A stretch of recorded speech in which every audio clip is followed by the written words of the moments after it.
Bonjour. Alors, Mara de Rosh Hashanah, la page 29b. On avait cité notre Mishnah de notre nouveau chapitre 4. On est donc au chapitre 4, la page 29b. On n'a pas bougé de là depuis la dernière fois, évidemment. Je vais répéter la Mishnah rapidement pour pouvoir reprendre à l'endroit où on s'est arrêté. Donc, si je la répète rapidement, lorsque le Yom Tov de Rosh Hashanah tombait Shabbat, on sonnait le shofar au temple, mais pas dans les provinces. Après que le deuxième temple a été détruit, Rabbi Yochanan ben Zakkai a institué qu'on sonne un shofar en tout lieu où se trouvait un beddin. Rabbi Eliezer a dit que Rabban Yochanan ben Zakkai a institué cet usage uniquement à Yavne. Ils lui ont répondu, ils lui ont dit, il l'a institué à la fois pour Yavne et pour tout autre endroit où se trouvait un beddin. Voilà, c'est l'essentiel de notre Mishnah. Alors, on revient maintenant en fait sur le passage de cette Mishnah. On avait expliqué donc tout un passage, on ne va pas revenir là-dessus. On va directement dans la suite. Donc qu'est-ce que nous disait la Mishnah, comme je viens de le citer? Il est dit, après que le temple a été détruit, Rabban Yochanan ben Zakkai donc a institué, etc., qu'on sonne le shofar en tout lieu où se trouve le beddin. C'était la fin de la Mishnah en fait. D'accord? La fin de la première partie en réalité. D'accord. Non, même pas. Non, c'est juste la suite par rapport à ce qui a été expliqué avant, tout simplement. Bon, donc, on a le temple qui a été détruit, et Rabbi Yochanan ben Zakkai donc a institué qu'on sonne le shofar où se trouvait le beddin. Meshecharev, Bet Amigdashit, Kin Rabbi Yochanan ben Zakkai, Vechoulé, etc.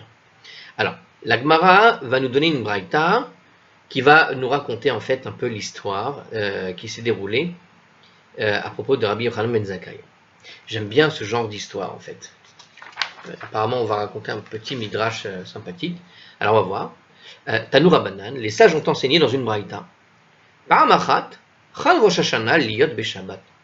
Une fois, après le déplacement du Sanhédrin à Yavne, Rosh Hashanah est tombé Shabbat. Alors, dans le texte, il n'est pas écrit ça. Il n'a pas été écrit que le Sanhédrin a été déplacé à Yavne, mais on parle d'une fois. Apparemment, le commentaire nous dit après la destruction du temple. Donc, puisqu'on est après la destruction du temple, effectivement, le Sanhédrin, à ce moment-là, avait été déplacé à Yavne. Donc, c'est pour ça qu'ils ont tout simplement rajouté ça. Ve'ayu kol he'arim mitkanesin. Alors, ça, c'est entre crochets, ça veut dire qu'il y a des versions qui ne l'ont pas. Et qu'est-ce que dit ce texte? Et les résidents de toutes les villes avoisinantes se rassemblèrent à Yavne pour écouter le shofar. Alors, ça veut dire quoi? Alors, il nous dit le commentaire ici, ils sont venus avec cette intention, savoir d'entendre les représentants du Sanhédrin sonner le shofar, comme avait été la coutume à Jérusalem avant la destruction. Donc avant, on allait là-bas, il y avait une coutume comme ça. Alors j'ai l'impression que c'est en particulier le Shabbat. Donc ça se produisait lors de du premier Rosh Hashanah qui est tombé Shabbat après la destruction, nous dit un autre commentateur. Donc en fait, on a une histoire où on est en réalité dans la première fois où donc Rosh Hashanah tombe à Shabbat après la destruction du temple. Donc c'est une situation en quelque sorte nouvelle pour l'époque.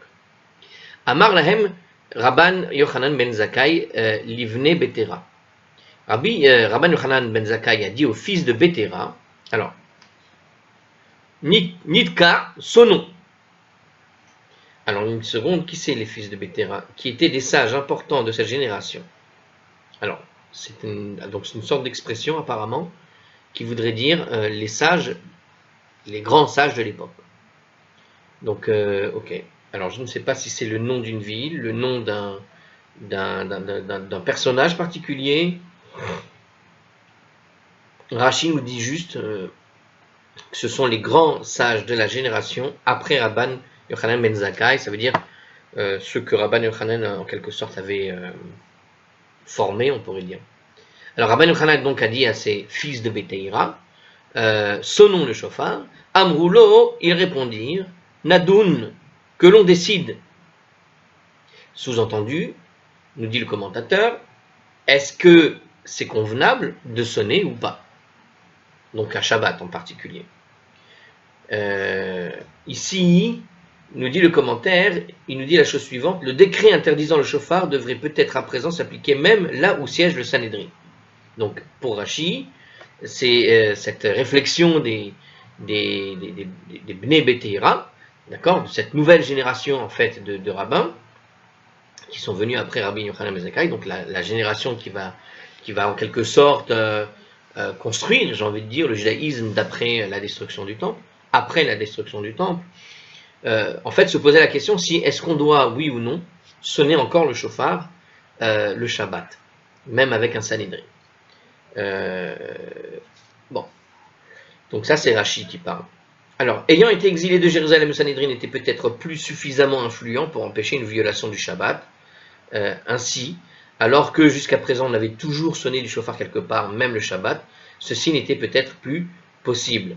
En tout cas on apprend quelque chose dans cette note, il nous dit d'aller voir la note d'après, on peut la faire puisque c'est le texte qui vient juste après. Bon, si je vous lis le texte après, donc ils ont dit qu'on décide d'abord si c'est encore valable, quoi. Alors Amar Lahem, Rabbi Yochanan il leur a dit, Nitka ve'acharkach nadun. D'abord on sonne et ensuite on va décider.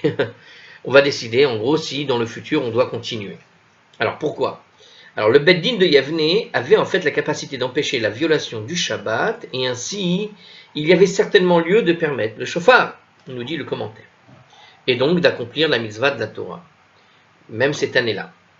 On craignait seulement qu'un futur Beth Din ne soit pas capable de prévenir la violation du Shabbat. Rabban Yochanan ben Zakkai avança donc qu'il fallait sonner le chauffard à Yavne, comme on l'avait fait auparavant à Jérusalem, et qu'après, les sages décideraient s'il y avait lieu ou pas d'appliquer à l'avenir le décret interdisant de sonner le chauffard, même dans un bid. Bon, on peut dire qu'on est dans une sorte de phase de transition. Pour Rabban Yochanan ben Zakkai, qui fait partie de l'ancienne école, en quelque sorte, on pourrait dire qu'il a encore toute son autorité. Et que cette autorité fait loi. Au sens, ici, le concept d'autorité, il faut comprendre que vous avez un Beth Din qui, quand il prenait une décision, eh bien, tout le monde écoutait ce qu'il y avait à faire. Or, le futur ici, il s'annonce, comme on connaît aujourd'hui d'ailleurs le problème, il s'annonce avec, en fond, avec le Sanhédrin, c'est-à-dire, il faut comprendre que le Sanhédrin, c'est pas juste un tribunal. Hein. Le Sanhédrin, c'est un petit peu l'équivalent, j'ai envie de dire, du Sénat qu'on pourrait trouver dans des pays. Le Sénat, c'est-à-dire l'endroit où on établit des lois. Et lorsque le Sénat vous dit voici la loi, il y a derrière tout un système qui va accompagner les décisions du Sénat, un système juridique, système policier, système politique, qui fait que lorsque la décision est prise au Sénat, la loi, de la décision de la loi à la mise en place de la loi au sein de la société, eh bien, ça suit un processus qui finalement, dans les sociétés modernes, marche très bien. Elle marche très bien au sens où, voilà, tu décides, quelques semaines après cette décision, voilà, la mise en application des lois fait que dès que tu es contrevenant à la loi qui a été décidée au Sénat, tu peux recevoir et très rapidement donc une amende et tout un tas. Donc il y a tout un tas de processus qui sont mis en place pour que cette loi soit appliquée. Et donc il y a un effet dissuasif, c'est-à-dire que le Sénat, quand il prend une décision, tu sais, à titre personnel, dans ton pays, là où tu te trouves, que quand le Sénat, si une nouvelle loi a été établie, d'abord elle va être, il va y avoir une communication pour que tout le monde prenne, connaissance de cette nouvelle loi. Et donc, toi, tu sais que quand la décision est prise, de venir contrevenant à cette nouvelle loi, alors qu'avant c'était permis, par exemple, prenez l'exemple par exemple de la cigarette dans les bars. À l'époque où c'était encore autorisé de fumer dans des endroits fermés, à partir du moment où la loi a été établie que c'est devenu interdit, alors tout le monde n'a pas voulu l'accepter tout de suite, mais lorsque a commencé à tomber les amendes pour les contrevenants, on a commencé à faire attention. Vous voyez ce que je veux dire? Il y a une prise de décision, on sait que le Sénat, quand il va prendre une décision, il y a une autorité derrière et tout un système donc, qui accompagne cette autorité. Maintenant, on est dans une configuration de la destruction du temple. Ça veut dire quoi? Ça veut dire que tout on va dire toute la pyramide constitutionnelle de l'époque, le Sanhédrin, c'est une forme de Sénat qui, quand il prenait une décision, eh bien, il était au sommet de cette pyramide, et puis par la suite, tout le monde eh bien, prenait connaissance des décisions du Sénat, des décisions du Sanhédrin, et que le système judiciaire, les militaires, les policiers, etc., qui faisaient partie comment dire, qui faisaient partie de l'époque, hein, comme dans tout pays, qui faisaient partie tout simplement de cette structure étatique que possédait l'Israël ancien, eh bien, faisait que quand une décision est prise au Sanhédrin, c'était pas une décision religieuse seulement. Hein. Aujourd'hui, on a cette idée de séparation de l'État et de la religion. Ça n'existait pas, ça, avant. C'était la décision du Sanhédrin, c'est la décision du Sanhédrin. Il y avait des décisions au sens strictement religieux, c'est-à-dire en réalité, il faut le comprendre dans le sens de la relation personnelle de l'homme avec Dieu, mais quand le Sanhédrin établissait des lois sur le ne pas voler, ne pas tuer, ne pas faire ci, ne pas faire ça, des choses qui concernent en général ma relation avec mon prochain, d'accord, c'était pas une question de chacun fait ce qu'il veut dans sa relation à Dieu. Non, si tu dois pas voler, si dans une transaction commerciale et qu'un document n'avait pas été signé comme il convenait, il y avait des implications concrètes. C'était pas juste comme ça, une idée religieuse comme certains peuvent se faire aujourd'hui cette idée-là. Non, c'était complètement imbriqué, c'était complètement, et ça l'est encore en réalité. Mais justement, aujourd'hui, où on vit dans une période où ce système et au fond les structures administratives, politiques n'existent plus, la décision d'un Sanhédrin, d'un tribunal, qui pourrait être prise par tel et tel, comment dirais-je, groupe de la religion juive, qui sont donc les sages de leur époque, qui pourraient prendre des décisions, ne vont pas impacter tout le peuple. Elles ne vont impacter qu'une petite minorité qui accepte de suivre les décisions des tribunaux modernes du peuple juif, du Sanhédrin moderne. Mais c'est tout. Personne d'autre. Vous comprenez? Donc il y a une vraie difficulté. Et c'est ce que dit ici finalement, j'ai envie de dire, Rabbi Yochanan ben Zakkai. On est à la destruction du temple, c'est encore frais. Le Sanhédrin qui se trouve à Yavne, c'est le même Sanhédrin qui se trouvait encore à côté du temple. Et donc, ils ont encore en quelque sorte cette petite influence. Et donc pour Rabbi Yochanan ben Zakkai, quand il te dit on va sonner puis on décidera après, hein, c'est une manière de dire on est dans le premier Shabbat qui tombe en même temps donc que le premier Rosh Hashanah qui tombe en même temps que Shabbat, et au fond, on a encore cette aura et cette influence possible sur l'ensemble du peuple, parce qu'on est un peu ce qui reste de toute la structure administrative du peuple juif. Et c'était effectivement le cas, c'est ce qui restait de cette structure, de tout ce qui tournait autour du temple et de tout ce qui tournait autour des règles qui régissaient la vie religieuse, mais pas seulement, civile, dans le peuple juif. Par contre, avec la destruction du temple, les Romains ont pris la place de tout ce qui est la partie civile, en quelque sorte, puisqu'ils vont prendre des décisions sur la ville, ils vont prendre des décisions sur les gens, etc. Pas des bonnes d'ailleurs, hein. Il va y avoir beaucoup de problèmes. Mais les décisions du Sanhédrin, on est dans cette phase de transition où on a encore, en quelque sorte, le mot à dire, et donc quelque part, on a encore ce mot qui permet, en quelque sorte, d'éviter au peuple de fauter. Pas pour longtemps, parce que la destruction est encore fraîche, et les Romains prennent de la puissance, et en même temps, il y a une déliquescence qui s'opère, qui va s'opérer, et qui est évident dans l'avenir du peuple juif à cette époque-là, que voyaient effectivement les rabbinim, et donc toute la discussion elle est sur ça. Et bon, Rabban Gamliel il a dit, écoutez, c'est pas encore le moment de réfléchir à cette question-là. Voilà, c'est ça ce que voulait dire ici notre texte. Ça n'est pas encore l'heure. D'accord? Ils ont encore le moyen d'empêcher les choses, mais plus pour longtemps, c'est une réalité, tout simplement. Et donc il faut décider plus tard. Alors continuons. Donc ils ont sonné. Et qu'est-ce que nous dit donc notre texte? Alors je vais reprendre le texte parce qu'on est allé un peu loin. Alors je répète. Donc une fois, Rosh Hashanah est tombé à Shabbat.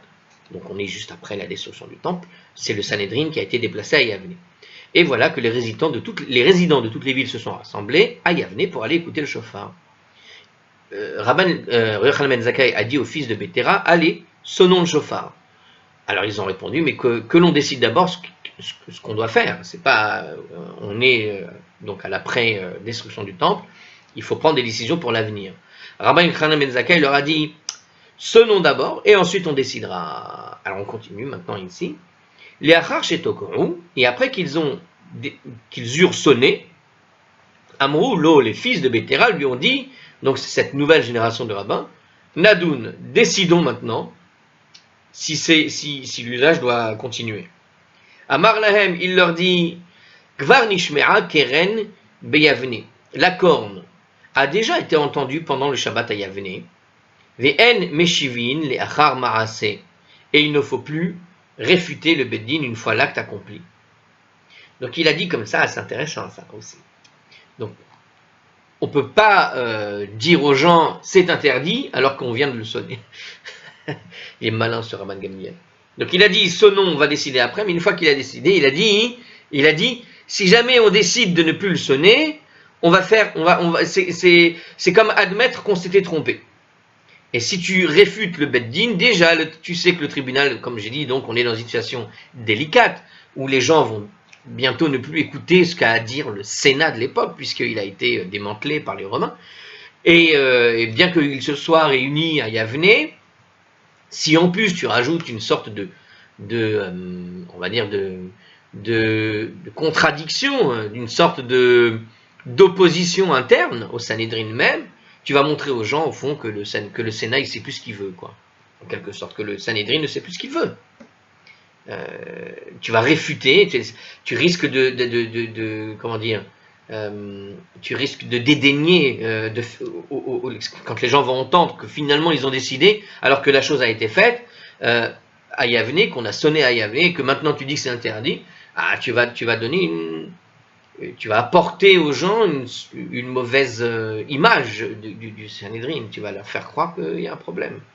Il y avait un problème, mais pas celui-là en tout cas.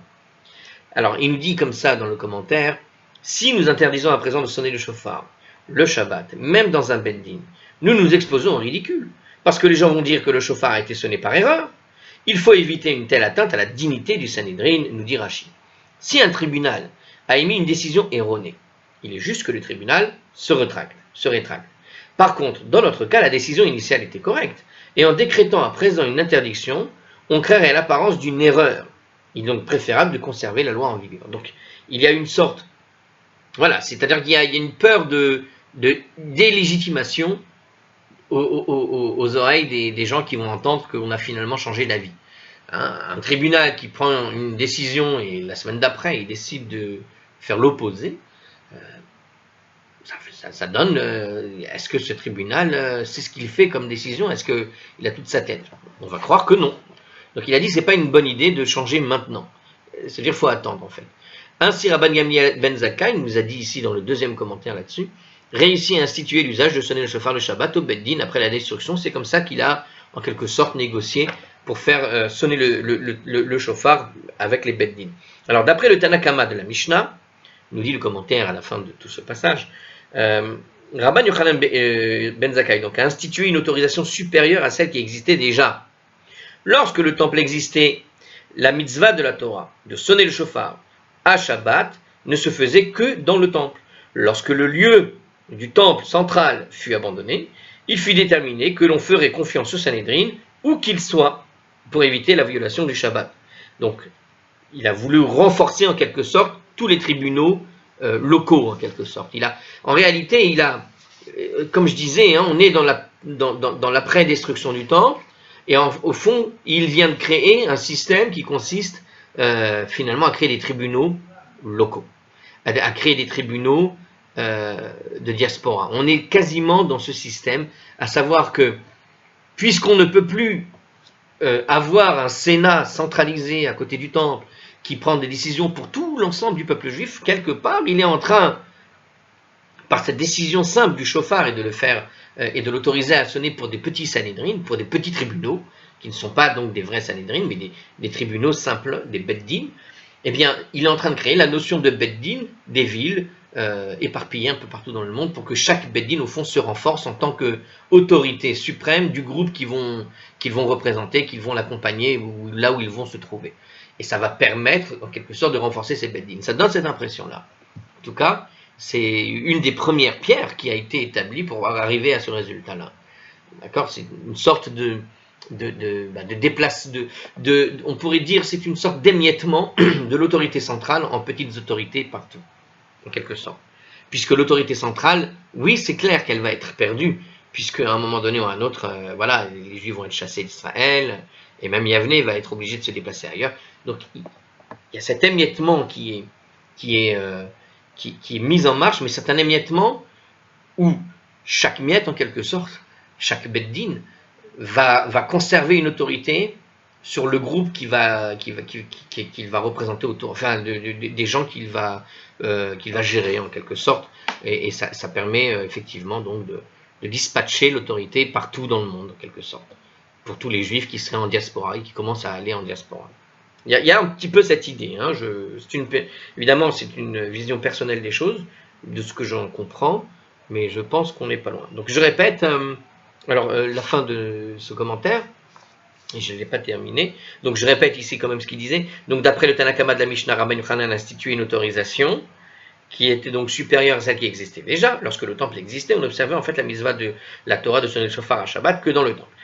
Lorsque le lieu central a été abandonné, il fut déterminé qu'on ferait confiance au Sanhédrin où qu'il soit pour éviter la violation du Shabbat. La violation alors était étendue à toute la ville, à toute ville qui possédait là-bas un Beddin.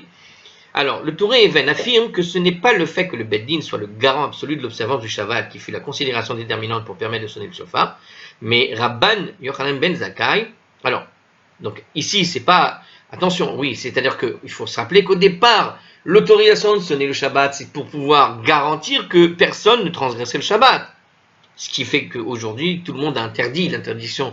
Aujourd'hui, on ne sonne plus le shofar le Shabbat parce qu'aucun Beddin ne peut forcer les gens à, malheureusement, dans toutes les villes de par le monde, aucun Beddin ne peut forcer un juif comment dirais-je, à être religieux. Et donc, si jamais tu autorises de sonner le shofar, déjà des gens viennent en voiture à la synagogue, vous imaginez bien qu'en plus ils risqueraient de venir avec leur shofar, parce que c'est toujours sympa de sonner le shofar, et il y a toujours des gens qui savent le sonner, même s'ils prennent la voiture, et qui voudront alors le sonner, et donc c'est là que se pose le problème. Alors donc ici, il te dit que ce n'était pas la raison. Donc il affirme que ce n'est pas le fait que le Beddin soit le garant absolu d'observer le Shabbat qui fut la considération déterminante pour permettre de sonner le shofar pour Rabban Gamliel. Mais Rabban Yochanan, pardon, pas Rabban Gamliel, mais Rabbi Yochanan ben Zakkai. Donc il voulait quoi en fait, Rabbi Yochanan? Il a remarqué plutôt que les législateurs qui promulguaient le décret original avaient choisi de ne pas annuler complètement la mitzvah pendant Shabbat et faire une exception pour le temple. Ainsi, il pensa qu'après la destruction, il était également nécessaire de faire une sorte d'exception dans la mesure du possible. Puisque le risque de violation du Shabbat est minime en présence d'un Beddin, il jugea approprié de permettre l'accomplissement de la mitzvah du shofar au siège d'un Beddin. Alors il faut rappeler que, encore une fois, cette autorisation de sonner le shofar Shabbat ici, c'est uniquement à l'endroit même du Beddin et pas ailleurs. Donc c'est théoriquement, si on prend l'exemple de Paris, il y a là-bas ce qu'on appelle le Beddin de Paris, le consistoire de Paris, où se trouve à l'intérieur le Beddin de Paris. Ben, on pourrait imaginer, d'après ce qu'on est là, que s'il existait un minyan de rabbins qui se réunirait là-bas au Sanhédrin, au tribunal, donc au Beddin de Paris, ils ne sont pas nombreux, mais il suffit de minyan, eh bien, ils auraient à ce moment-là le droit de sonner le shofar éventuellement à Shabbat. D'après, en tout cas, ce que l'on lit ici. En tout cas, c'est cette considération-là, c'est-à-dire de ne pas enlever complètement le Shabbat. De la même manière qu'on ne voulait pas annuler le Shabbat en laissant quelque part le temple sonner le shofar, on ne voulait pas annuler la mitzvah du shofar en laissant un petit beddin à droite à gauche sonner éventuellement le shofar le Shabbat, mais à l'endroit même du Beddin et pas ailleurs. Attention avec les interprétations rapides. Très bien. Je vais faire la petite pause pour pas perdre les données. Et voilà, c'était rapide. J'aurais pu même ne rien dire. Alors la Mishnah continue. Parce que alors dans la suite de la, ah oui d'accord, on a fini cette partie de la Mishnah, on a donc la suite de notre Mishnah. Rappelez-vous qu'est-ce qu'on avait dit dans notre Mishnah qu'on a rappelé au début de la vidéo. Amar Rabbi Elazar, lo idkin Rabban Yochanan ben Zakkai ella beyavne bilvad. Amrulo echad yavne veechad kol makom sheyesh bo beddin.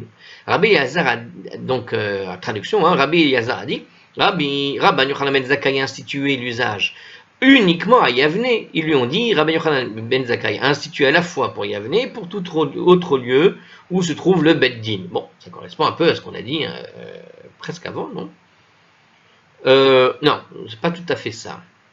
Alors, en tout cas, voilà, c'est ce qu'on avait dit dans notre Mishnah. Alors, la Gemara pose quand même une question sur cette dernière opinion. Amrulo Hayinu Tanakama. Alors, ils lui ont demandé, l'opinion qu'il déclare, ils lui ont dit, est le même que celle du Tanakama, à savoir qui a déjà dit que Rabban Yochanan ben Zakkai a institué l'examen Zovar là où il y a un Beddin.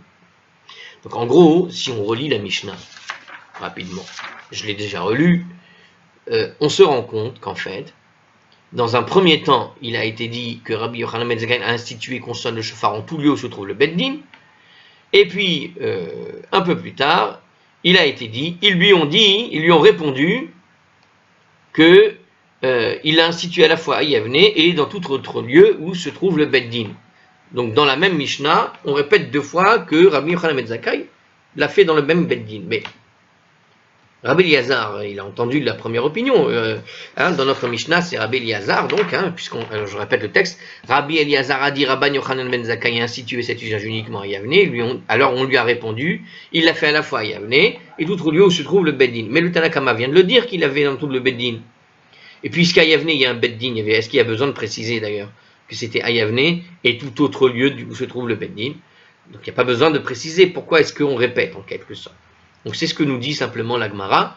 On voit qu'il y a une répétition, une redondance, on a répété. Au moment où on dit « ils lui ont dit », c'est en fait l'opinion du Tanakama. Or l'opinion du Tanakama qui a été donnée en tout début de la Mishnah, nous a déjà dit que effectivement Rabbi Yochanan ben Zakkai a institué effectivement de sonner le shofar dans tous les endroits où il y a un Beddin. Alors, la Gemara répond qu'il s'agit en fait d'une opinion différente. En réalité, ce n'est pas la même opinion. Donc ça ressemble à une même opinion, mais ce n'est pas la même opinion. Ika benayehu, il y a une différence entre eux. C'est-à-dire entre le Tanakama et ceux qui ont répondu avec Rabbi Eliezer. D'accord? Qui dit ka de akrai, c'est relatif en fait à ce qu'on appelle un beddin temporaire. Bedina de akrai. Donc en réalité, l'un il parlait du beddin fixe dans chaque ville. Au tout début, c'était le Tanakama. Et quand il a été répondu à Rabbi Eliezer que ça a été institué à la fois pour Yavne et pour tous les endroits où il y a un beddin, on veut lui faire comprendre aussi qu'en réalité, on parle d'un beddin temporaire. Est-ce que c'est là que l'on parle d'un beddin temporaire? Alors on va voir. Alors il nous dit ici, le commentaire, le Tanakama et ceux qui ont répondu à Rabbi Eliezer s'accordent en fait à dire que c'est non seulement permis de sonner du shofar pendant Shabbat en présence du grand Sanhédrin, mais également en présence d'un tribunal plus petit, de 23 sages. Toutefois, le Tanakama a déclaré simplement que la règle de Rabban Yochanan ben Zakkai s'applique partout où il y a un beddin. Alors ça sous-entend qu'il est donc permis de sonner un shofar le Shabbat, même là où siège le beddin temporaire. Ah, donc le Tanakama, ce n'est pas l'opinion du beddin fixe, mais c'est l'opinion du beddin temporaire. Et ce qui a été répondu à Rabbi Eliezer, c'est donc l'opinion d'un beddin fixe. À savoir que Yavne était fixe, c'est donc le petit beddin, quand on a associé l'idée de Yavne avec tous les endroits ou tous les lieux où il y aurait un beddin, c'est qu'on parle en fait d'un beddin fixé à chaque ville et pas temporaire. Par exemple, alors si je reprends donc ce que nous a dit le Tanakama, alors pour le Tanakama, il est permis de sonner le shofar le Shabbat, même là où siège donc le beddin temporaire. Par exemple, lorsque le beddin est venu résoudre un conflit et qu'il se trouve encore là, à Rosh Hashanah. Donc imaginez, 3 personnes, il y avait un problème de divorce, on a fait un divorce sur une personne, il fallait un beddin, ils sont 3, et donc voilà qu'ils se trouvent dans un endroit particulier, et puisqu'ils sont là-bas, eh bien on va profiter de leur présence pour sonner le shofar Shabbat. C'est ce que nous dit ici le Tanakama.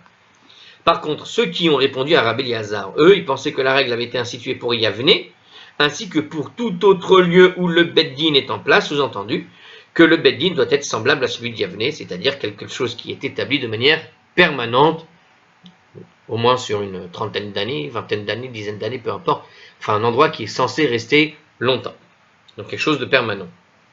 Là où tu sais où tu dois aller quand tu as besoin de résoudre un conflit. D'accord? Parce qu'il y a deux façons de résoudre les conflits. Soit tu fais venir un tribunal, 3 personnes, soit tu vas à l'endroit où se trouvent les rabbins qui vont juger. Bon, donc c'est un endroit, ici il parlait d'endroit fixe comme Yavne. Donc les Rishonim offrent diverses interprétations quant à la différence entre un Beddin établi et un Beddin temporaire. Alors on va discuter de cette question-là. Voilà, il y a une question subsidiaire qui se pose entre rabbins modernes. Qu'est-ce qu'ils nous disent? Donc qu'est-ce que veut dire donc le Beddin établi, le Beddin temporaire? Par exemple, le Ra'an explique qu'un Beddin établi est constitué de 23 sages, alors qu'un Beddin temporaire n'est constitué que de 3 sages. Donc pour lui, ce qu'on appelle la différence entre le Beddin temporaire et le Beddin établi, c'est tout simplement le nombre de rabbins qui constituent ce tribunal. Comme nous l'avons dit plus haut, alors quand on l'avait fait un petit peu avant, le Rif semble permettre de sonner le shofar en présence d'un Beddin de 3 juges. Effectivement, les élèves du Rif témoignèrent du fait que l'on sonnait le shofar devant le tribunal du Rif, même lorsque Rosh Hashanah tombait Shabbat. Cependant, cette coutume ne fut pas suivie même par ses propres élèves, parce qu'on devine bien évidemment que quand tu commences comme ça, ça va finir par transgresser à la génération d'après, on ne sait pas quand. Bon, voilà. Écoutez, finalement, on n'était pas très loin de ce que nous disait le commentaire. Alors, on va maintenant répéter la suite, notre Mishnah. À la fin de la Mishnah, qu'est-ce qu'il nous dit la fin de la Mishnah? La Gemara répète l'opinion des derniers Tanaïm. D'accord? Pour introduire une nouvelle discussion, attention. Donc, qu'est-ce qu'on avait dit? Amroulo echad yavne, ve'echad kol makom sheyesh bo beddin. Ils lui ont dit, Rabban Yochanan ben Zakkai l'a institué à la fois pour Yavne et tout autre lieu où se trouve le beddin. On l'a déjà dit plusieurs fois, c'est la Mishnah, c'est la Gemara qui nous le rappelle. Pourquoi? Eh bien, parce qu'on va discuter de quelque chose maintenant qui est la suivante. Amar Rav Huna. Rav Huna a posé la question. Il a dit, il n'a pas posé la question, il a dit Ve'im beddin. Et il faut sonner avec le beddin. Alors la Gemara précise ce qu'il veut dire. Maï ve'im beddin. Mais qu'est-ce que ça veut dire avec le beddin? Bifne beddin, ça signifie en présence du beddin, devant le beddin, il faut qu'il soit là. Léa Pouquet, chez lo bifne beddin, des lots. Tout ça, donc Ravuna veut nous exclure ici, en dehors de la présence du beddin, ça ne doit pas être fait. On pourrait imaginer très bien qu'il y a un beddin au consistoire, aujourd'hui à Paris, donc on pourrait sonner le shofar, mais si les rabbins ne sont pas là et qu'il y a une communauté qui est là-bas, à l'endroit où siège le beddin, on ne va pas sonner le shofar. Ça peut être pris comme ça. On va voir si c'est ça d'ailleurs. Alors, prenons le commentaire qui semble expliquer un peu mieux la chose.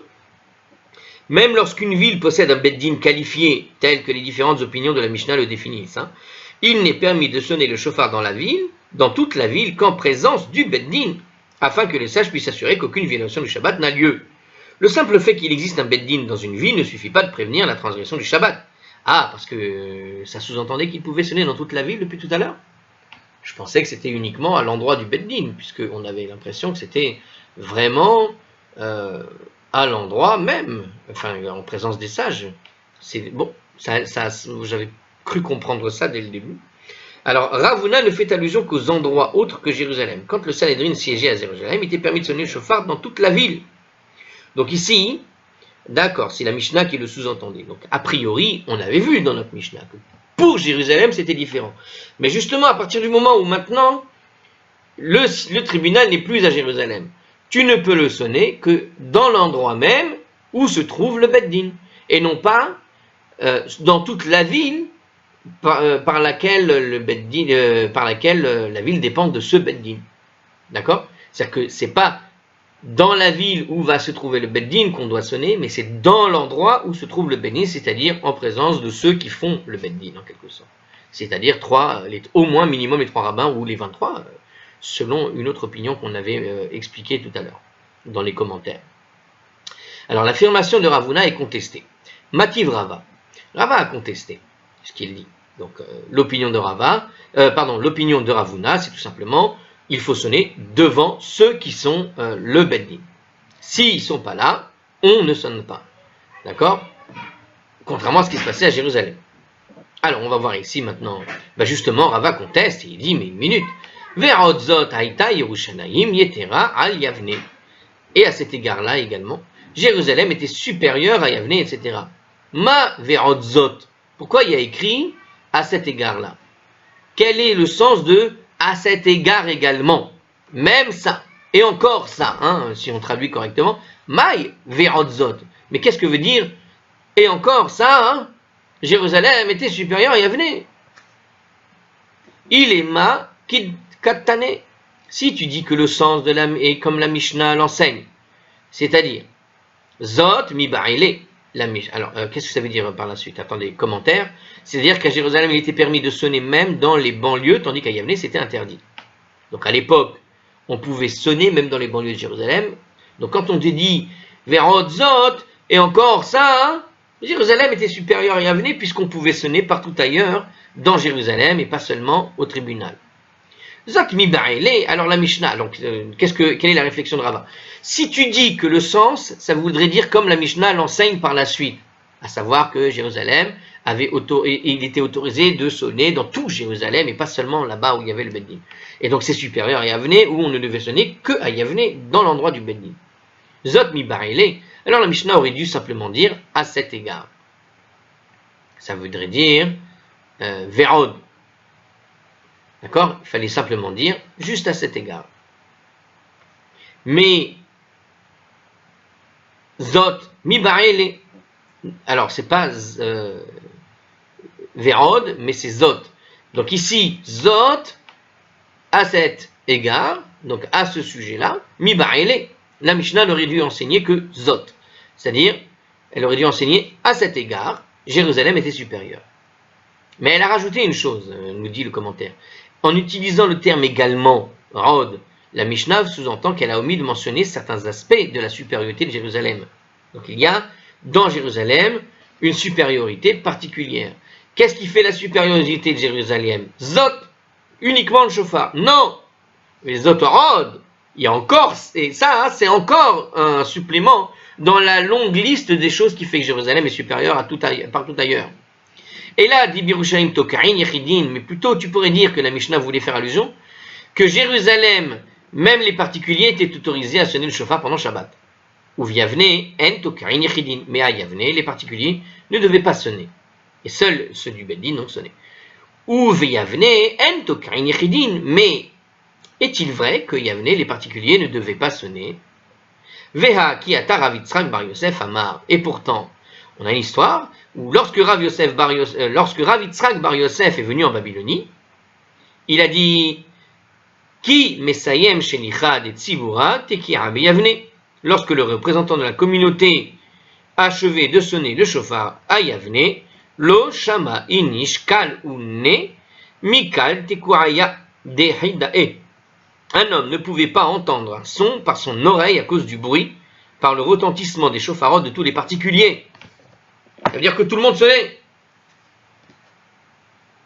C'était tellement fort, il y avait tellement de sons partout, qu'on n'entendait plus rien, les gens se rendaient sourds à force d'entendre le son. Alors il nous dit ici un commentaire. À l'origine, le représentant du Beddin sonnait du chauffard. Et lorsqu'il avait fini, quiconque ne l'avait pas entendu accomplissait la mitzvah par lui-même.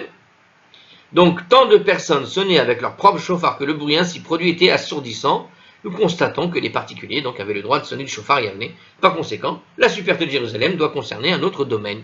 Donc, quand on dit que Jérusalem était supérieure, cette supériorité, quand on dit qu'elle était supérieure à Jérusalem, ça n'était pas à cause du chauffard. C'est un plus.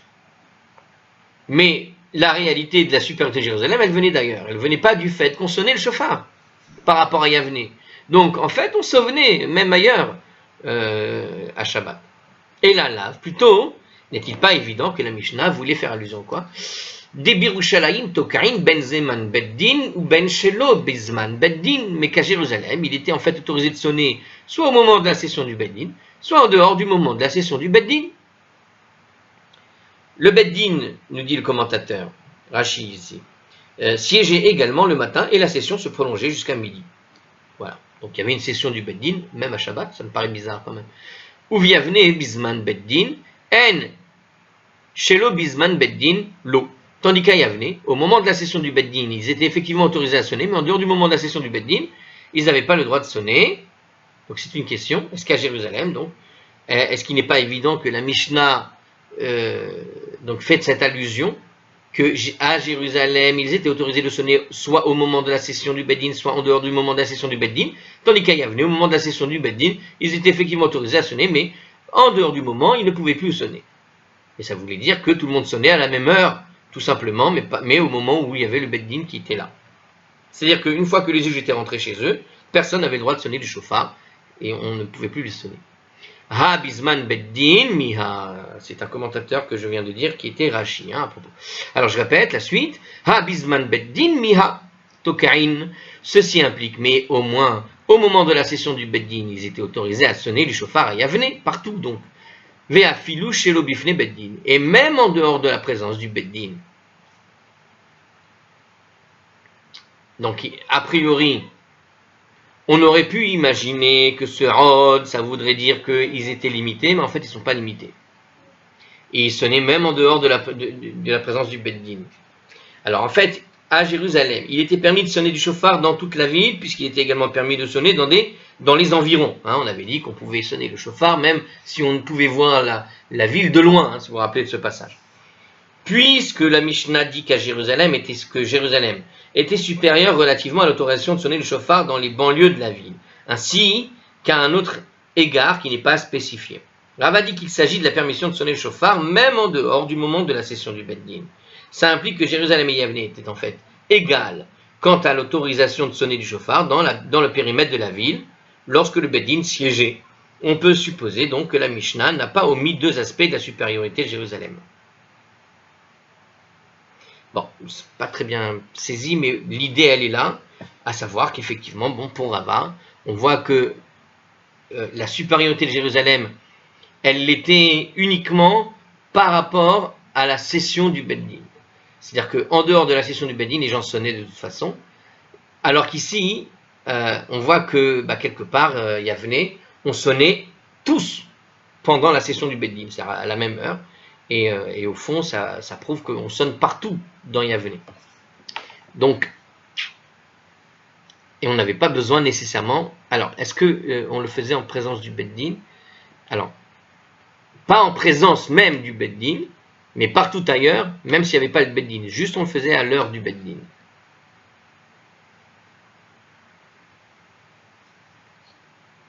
Et ils pouvaient donc sonner effectivement même quand il n'y avait pas le Beddin devant eux. C'est-à-dire que tu sonnais juste à l'heure, tu habitais à quelques kilomètres de là, dans la même ville, et là-bas ils sonnaient, mais pas dans le même bâtiment où se trouvait le Beddin, donc on n'était pas obligé de sonner devant eux. Voilà, en tout cas Rava, c'est ce qu'il veut nous expliquer ici. Voilà. Alors la Gemara n'est pas d'accord avec Rava. L'eau, voilà. Non. Et ça termine là. Non, c'est pas vrai. Alors qu'est-ce qu'il dit ici? Même à Jérusalem, il n'avait le droit de sonner qu'aux heures de session du Beddin, nous dit ici le commentateur. En fait, il dit non, c'est pas tout à fait ça. À Jérusalem, aussi, il ne sonnait qu'aux heures spécifiques. La Mishnah veut plutôt nous dire quoi?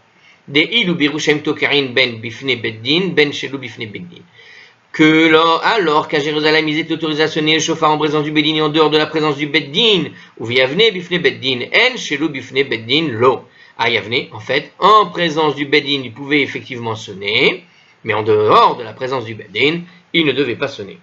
Donc ce que nous dit, on va se terminer sur ça, la Gemara ici, donc le commentaire, il dit, la réfutation de la Gemara semble si simple, que l'on se demande même pourquoi Rava n'y a pas pensé. Il faut toutefois noter que, d'après l'interprétation finale, nous sommes obligés de dire que le retentissement assourdissant des chauffards auquel Rav Yitzhak Bar Yosef faisait référence ne provenait pas des gens qui sonnaient le chauffard chez eux, mais de ceux qui arrivaient au Beddin après que le Beddin, après que le représentant ait fini de sonner. Tous sonnaient du chauffard en présence du Beddin, tout simplement. Et donc c'est pour ça qu'il y avait un bruit assourdissant. Donc le Rashba nous explique que pour éviter cette difficulté, que Rava a préféré dire que selon la Mishnah, chacun avait le droit de sonner chez lui. Bon. Donc, c'est une question subsidiaire qui n'est pas qui demande de se concentrer plus que cela, pas maintenant. Je vais vous dire à la prochaine. Voilà, on va continuer sur une réinterprétation de ce qu'a dit Rav Huna. À la prochaine.